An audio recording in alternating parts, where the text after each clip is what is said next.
everyone, it is Whitney from the White House on the Square, and today I am going to be doing my next video in my Paint With Me series where I am transforming a side table slash end table, and I'm taking you through each step of the process.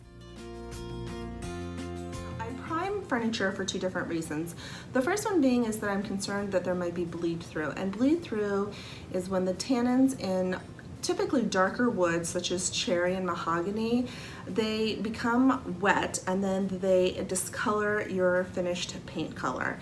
This is very, very common if you're doing something like going to a white, which I am doing that on this one. I'm not so concerned that this particular piece of furniture that I'm going to get bleed through, but because it's a darker color, I do want to prime it because I think it'll just make the process of taking it to that white just a little bit easier. There are various different products that I use to prime with. A more traditional primer, like this Zinsser Bin primer, it is white and it is great if you're going to a lighter color.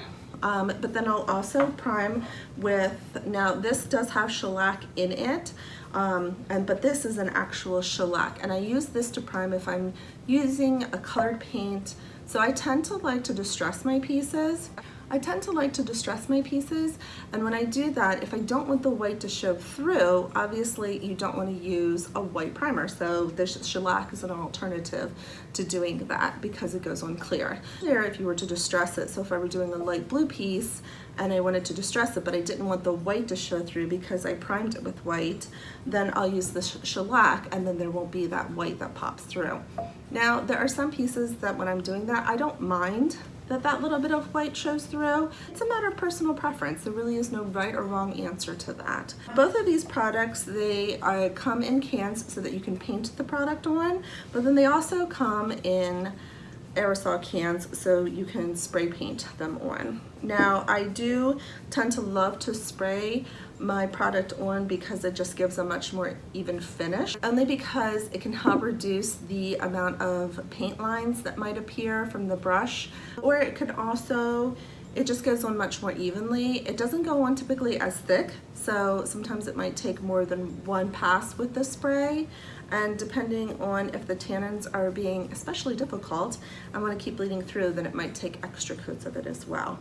But obviously I want to do this outside, so it all depends on the weather. So if I have a day that's too windy or it's too cold outside, or sometimes if it's even too hot outside, I will opt to brush it on. So today I'm going to brush it on. Now before I got started, I did clean this piece, and I cleaned this piece with Crud Cutter Pre-Paint, or typically my go-to products. There's a variety of products out there and you might find something that works better for you, but these are my go-to. Now, I also recently discovered Dixie Belle's Boss Paint. It's a product, it blocks odors, stains, and stops bleed through, and it does not have, this is clear because you can get this in white or clear. This is the clear one, and I have been loving this. I've used it a couple of times, and it does not have the smell or the odor that you get a lot from the shellac. The fact that I've found this Dixie Belle Boss Paint, I am really liking it. Today, because I know that I'm going to be painting this piece white, I'm actually going to be painting it with the traditional, my go-to bin primer with the shellac base. Now, in addition to painting the body of this piece, I'm going to be painting the inside of this piece. It is supposed to be a fairly decent day outside, so I am actually going to take this outside later on today and spray the inside because it's just a lot easier to get in there rather than using a brush. When I'm using the traditional primer, I use a traditional paintbrush. This is the Zebra Palm paintbrush. I love it because it fits right into my hand like this. Just very comfortable. I really do love this particular brush. Now, I have also used old brushes to do my shellac. It dries so quickly though, so I don't particularly love to use my paint brushes. I will use a foam brush, or I will use one of these lesser expensive chip brushes that I can just throw out when I'm done. Let's get started. All right, so typically what I like to do when I'm priming a piece is I like to use nice thin coats. Now, sometimes what I'll do is just to get like a nicer finish, I will go back and do a light sanding with a 220 grit sandpaper after I'm done priming. If I'm spraying, I will always wear a mask, and I will generally wear a long sleeve shirt and some gloves, because when that stuff gets all over your hands, it's never pretty. So I talked a little bit last week about how the front of this was kind of ornate sometimes, and I may do this when I take it outside to prime the inside of the cabinet. Sometimes what I'll do is I'll spray paint, because the spray paint can get into these little nooks and crannies just a little bit better than the brush can. And the thing that you need to be very cautious about when you're doing that is when they do get into these nooks and crannies, if it was a little bit thick, then sometimes they will run. And the key here is that you don't want runs. But as you can see, I'm just gonna do it really light.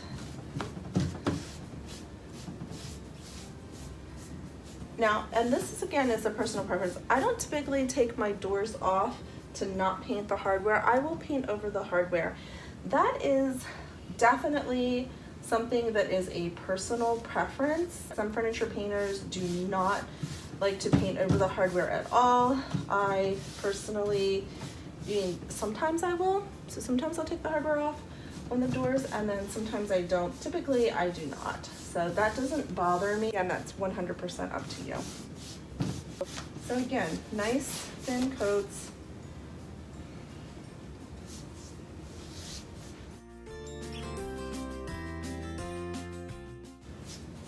I generally will let this dry for at least an hour. And here's another thing, if you're not sure, if you think like for instance, if I thought, oh, I'm not gonna prime this piece, I'm just gonna jump into painting it, and I start painting it and then there ends up being bleed through, you can go back and prime even though you've already put one coat of paint on.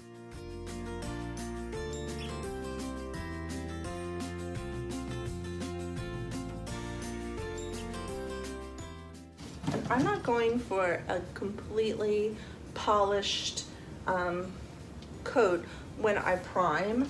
So you'll see that, you'll see like there's brown. So in some sections it is very much the white covering it, but a lot of times I'm just doing the rest of it.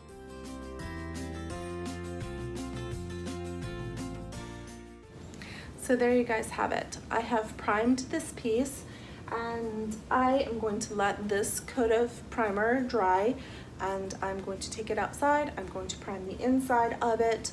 I may just do a quick spray primer of the front just to make it a little bit more solid and get into some of those nooks and crannies. And once I've got that finished, I will check back in with you, and we will start the next step of the process of painting this little side table. So I just wanted to say thanks for joining me today. If you found today to be somewhat helpful, if you are interested in following along on this particular project, I hope that you'll consider hitting subscribe. I have mapped out 7 different videos in order to get this project complete. Next week, we're going to be talking about paint. So please join me.